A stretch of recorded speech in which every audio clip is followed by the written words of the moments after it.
문빠 너희들은 환자야 치료가 필요해. 네, 기생충 전문가로 유명한 단국대학교 서민 교수가 문빠가 미쳤다라는 글의 한 부분입니다.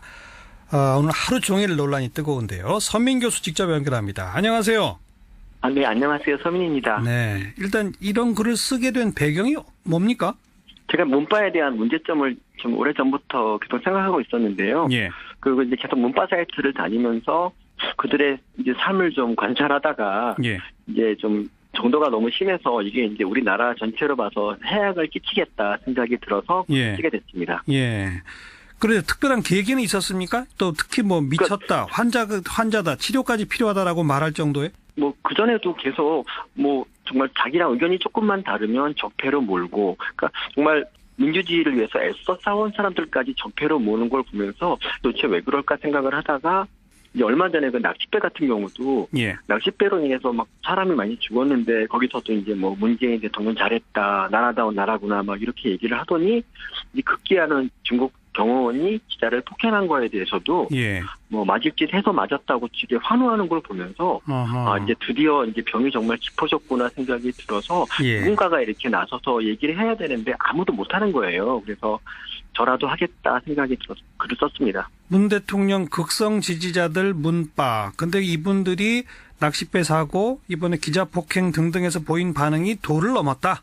네. 도를 넘었다고 평가하시는 그 구체적인 근거는요? 어쨌든 폭행은 기본적으로 나쁜 일이고요. 예. 근데 저는 세상에 맞을 만한 일이라는 게 있다고 생각하지 않습니다. 그냥 폭행은 그 자체로 나쁜 것이라고 생각하는데 예. 기자가 맞아서 크게 다쳤다. 그건 예. 당연히 중국을 욕하고 그리고 이제 우리나라가 항의를 해야 되는데, 근데 어떻게 기자들을 욕을 하면서 잘 맞았다, 아니면 뭐 어떤 분은 또 정당방위라고까지 얘기했지 않습니까? 어허. 그런 걸 보면서 이거는 도저히 제 상식으로는 납득이 안 갔어요. 그래서 저는 이제 이런 것들이 어쨌든 문재인 대통령의 지지율을 점점 떨어뜨리고 앞으로 해롭게 될 것이라는 그런 이제 위기감을 느꼈죠. 그러니까 문빠의 존재가 문 대통령에게도 전혀 도움이 안 된다?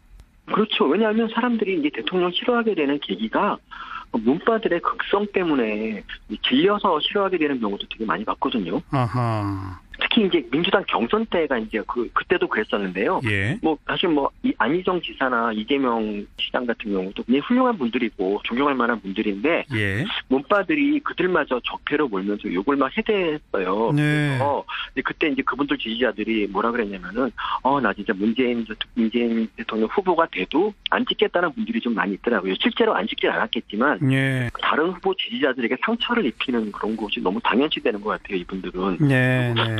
더 놀라웠던 건 이거예요. 네이버 같은 그런 포털 사이트에 검색어 조작을 하고 있어요. 그리고 그거에 대해서 문제의식이 없어요, 전혀. 그러니까 검색어 조작을 어떻게 한다는 거죠? 어떤 문재인 대통령에게 불리한 기사가 나잖아요. 예. 그러면 해당 사이트 URL을 딱 링크를 하고, 예. 자, 이리로 가서 댓글 조작하자고 얘기를 하면 또 우르르 몰려가서 조작을 합니다. 근데 그 중에서 일부 문빠가 이렇게 말해요. 야, 이건 좀 너무 심하지 않느냐. 이게 국정원하고 다를 게 뭐 있냐 그랬더니, 예. 이건 당연히 해야 되는 일이고, 그러니까 왜냐면 저쪽 보수도 이걸 하는데 우리라고 하지 말아야 될 게 뭐 있냐. 예. 이런 식으로 정당화를 하는 거 보고 너무 막 무서운 거예요. 그리고 이게 진짜 얘네들이야말로 민주주의의 적이구나 생각이 들었어요. 근데 이제 그 문빠의 문제점을 이제 통탄하는 분들이 좀 계신데, 이제 제가 존경하는 어떤 교수님 만나서 이제 문빠에 대한 얘기를 하다가 보니까, 예. 그분은 저보다 더 문빠를 걱정하더라고요. 예. 그래서 제가 이제 말씀드렸죠. 선생님 그러면 글이라도 한번 쓰시죠 그랬더니 무섭대요. 무섭다. 네. 그래서 이 글은 내가 써야겠구나 이 생각을 했습니다. 예. 언론, 학자, 정치인들마저 문빠가 무서워 눈치를 보는 판국이니 문빠야말로 민주주의를 유린하는 주범이라고 해도 과언이 아니다. 이런 글을 그래서 쓰신 거로군요. 네, 맞습니다. 왜들 그렇게 무서워한다고 보십니까? 일단 언론사에 근무하시는 분들은 일단 뭐 자기 구독 부수가 떨어질까 봐 문빠와의 싸움을 피하게 되고요. 예. 그리고 교수들 같은 분들 중에서는 의외로 멘탈이 되게 약하신 분들이 계세요. 예. 사소한 비판에도 견디지 못하더라고요. 예. 근데 저는 예. 멘탈이 정말 강해요. 그래서 제가 쓰는 거죠. 네, 네. 이처럼 아주 독특한 색깔로 지나치다고 지금 표현하신 강한 충성도를 갖게 된 그런 이유나 배경이 있다고 보십니까? 그 제가 생각하기에는 그게 갑자기 이제 그 노무현 대통령 예전에 이제 돌아가시고 뭐 그랬던 것들이 다 이제 기자 때문이라는 그런 잘못된 믿음이 이제 정설처럼 퍼지기 시작했어요. 그러니까 우리가 노무현 대통령을 못 지켰으니까 문 대통령이라도 지키겠다. 예. 이런 생각을 하고 갑자기 이제 그 기자들을 공격하기 시작하는데요. 예. 정말 이해할 수가 없지. 좀 이해하기 힘든 멘탈인데 그거를 제가 어떻게 이해하면 될까 했는데 잘 이해를 끝내 못했어요. 예, 예. 지금 그 글을 쓰시고 나서 댓글이 또 어마어마하게 달렸습니다. 네. 서민 교수 기생충만 보더니 기생충 같아졌구나 뭐 예컨대 이런 식인데 네. 어떻게 보세요? 그 댓글에 대해서는? 그 댓글이 뭐 제가 쓴 글의 논지를 반박하는 거는 별로 없고요. 주로 이제 인신공격 같은 거에 머무르고 있다는 게 제가 옳다는 걸 보여주는 것 같아요. 예. 저는 참고로 그런 댓글을 되게 좋아하고요. 뭐 저 욕하고 외모 욕하고 기생충 욕하고 이러는 걸 되게 좋아해서 댓글을 다 일일이 달아드리고 막 그랬었는데 예. 너무 많이 달려서 이제 포기했습니다. 그런 의미에서 멘탈이 강하다고 하시는 거로군요. 예, 저는 그렇습니다. 예.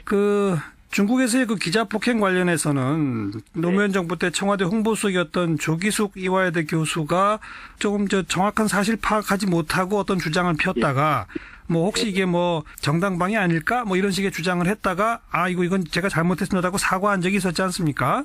네. 그거를 우리 서민 교수께서는 그런 조기숙 교수의 주장에도 동조하는 문파들이 너무 많다. 이게 문제다 이렇게 지적하셨잖아요. 네, 맞습니다. 그런데 그 후에 조기숙 교수는 서민 교수의 글에 대해서 법률가하고 상담해 보니까 문파가 정신병자라고 하는 주장도 명예훼손이다라고도 지금 반박하고 계시거든요. 네. 어떻게 보세요?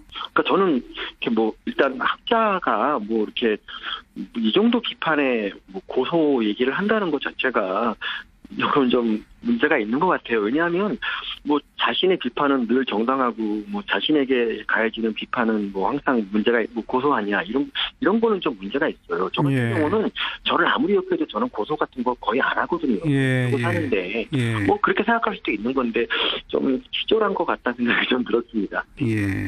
뭐 별다른 대응은 안 하실 거고요? 저는 전혀 대응을 안 할 거고요. 제가 이제 SNS를 안 하거든요. 그래서 별로 이렇게 대응할 만한 방법도 별로 없는 것 같아요. 예. 하지만 앞으로도 도가 지나치다 싶은 그런 문파들의 행동에 대해서는 계속 비판하는 글을 쓰시겠다 이 말씀인 거죠? 네, 한번 쓰니까 이제 한 번 처음이 어렵지 두 번째는 쉽거든요. 그래서 이제 이번 댓글 몇백 개를 분석하면서 이들의 이제 삶에 대해서 좀 분석을 해보고 그 분석 글을 한 다음 주 정도에 올리고 싶습니다. 네, 알겠습니다. 관심 갖고 저희도 한번 볼게요. 고맙습니다. 네, 감사합니다. 단국대학교 서민